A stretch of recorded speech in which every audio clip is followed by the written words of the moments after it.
이 트럼프 미국 대통령이 철강 알루미늄에 대한 25% 관세와 상호 관세 부과를 예고하면서 글로벌 관세 전쟁이 불붙고 있습니다. 이제 모두가 합의한 규칙이 아닌 힘에 의한 새로운 통상 질서가 등장하면서 대응과 보복의 악순환이 반복되는 무한대치 상황이 벌어질 가능성이 높아지고 있습니다. 당장 미국에 6조 원이 넘는 철강을 무관세로 수출하고 있는 국내 철강 기업들이 직격탄을 맞게 됐습니다. 취재 기자와 자세히 들여다보겠습니다. 산업부 이지호 기자 나왔습니다.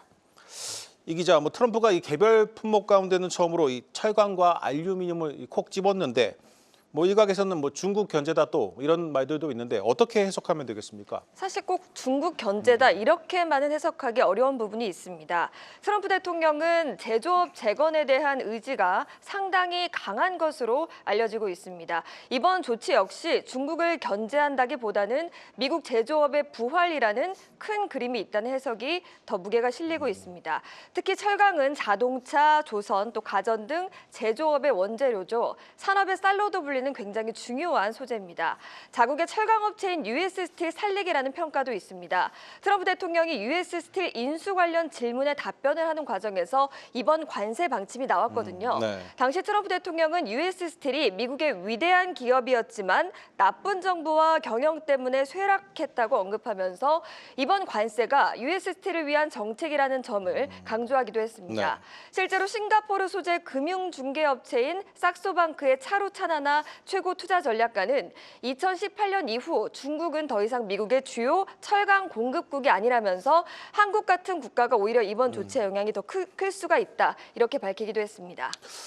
지금도 중국이 미국에 수출하지 못한 철강을 우리나라에 싸게 팔면서 국내 철강사들이 어려움을 겪고 있는 상황인데 이번 추가 관세 부과로 또다시 좀 충격이 불가피해 보입니다. 네, 맞습니다. 트럼프 대통령은 2018년에 지금과 똑같이 철강과 알루미늄에 관세를 부과한 바 있습니다.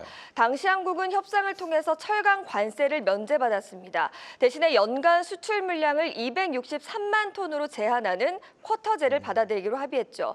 한마디로 263만 톤까지만 무관세로 수출하게 해줄 테니 그 이상은 안 된다 이런 겁니다. 그 결과 2015년에서 2017년 연평균 383만 톤이었던 수출량이 현재 70% 수준으로 축소됐는데요. 이런 상황에서도 미국은 지난해 한국의 철강 수출에서 물량 기준 3위, 금액 기준으로는 1위를 차지했습니다. 아직 철강 관련 관세에서 구체적인 내용이 나오지는 않았습니다만 캐롤라인 레빗 백악관 대변인이 새로 발표하는 관세는 기존 관세에 추가되는 것이라고 언급한 만큼 무관세 물량 이외에 25%의 관세가 적용될 가능성이 있습니다. 원래도 25%의 관세를 적용받던 곳은 추가 관세로 50%의 관세가 적용될 수가 있고요. 대표적으로 한국 기업 가운데서는 포스코와 현대제철이 영향을 받을 수 있을 것으로 보이는데요. 포스코의 경우는 북미 수출 비중이 약 15%, 현대제철은 약 5% 수준인데 모두 현재 생산 기지가 없습니다.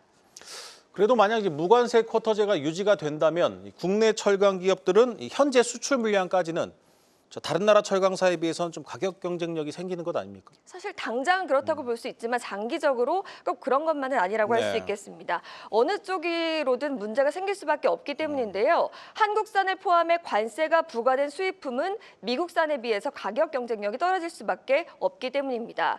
철강업체의 리스크가 국내 자동차나 또 가전업체로 번질 수 있는 점도 문제로 꼽힙니다.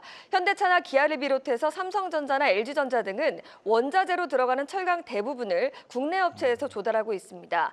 예컨대 LG전자의 경우 미국 테네시주에서 공장을 운영 중인데요. 여기서 사용되는 철판을 포스코에서 수입하고 있습니다. 금액은 지난해 3분기 기준 1억 3,191억 원 수준입니다. 관세가 부과될 경우에 LG전자의 부담이 더 커질 수 있다. 이런 의미로 해석할 수가 있겠습니다. 특히나 알루미늄 업계는 이번 조치의 타격이 더 클 수 있다는 분석입니다. 2018년 철강과 달리 별도의 협상 없이 10%의 관세를 그대로 맞았기 때문인데요. 한국 비철금속협회에 따르면 알루미늄 제품은 주로 알루미늄 박이 미국 시장에 판매되는 주요 제품입니다. 수출 규모는 연간 6억 1,800만 달러, 우리 돈 약 9천억 원 수준입니다. 매년 수출 증가율도 20% 내외에 달합니다. 야, 그렇다면 우리 철강 기업들은 결국 뭐 미국에 제철소 짓는 것 외에는 답이 없는 것 아닙니까? 네, 맞습니다. 그래서 미국 현지에 생산 기지를 짓는 방안을 계속해서 검토하고 있는 것으로 파악이 되고 있는데요. 네. 현대제철은 미국의 첫 제철소를 짓기로 하고 루이지애나주를 유력한 후보지로 저울질 중입니다. 미국의 생산 기지를 둔 세아제강은 현지 증설을, 또 포스코는 미국 내 신규 생산 기지 신설을 검토하고 있는 것으로 알려지는데요. 포스코 그룹은 이달 초 컨퍼런스 콜에서 미국 진출에 대해서 다양한 옵션을 두고 신중하게 검토하고 있는 단계라고 밝혔습니다. 네. 한편 트럼프 대통령은 상호 관세를 부과할 방침을 전했지만 이 역시도 구체적인 내용은 나오지 않았습니다. 상호 관세는 양국의 동등한 수준의 관세가 부과되도록 조정하는 것을 말하는데요.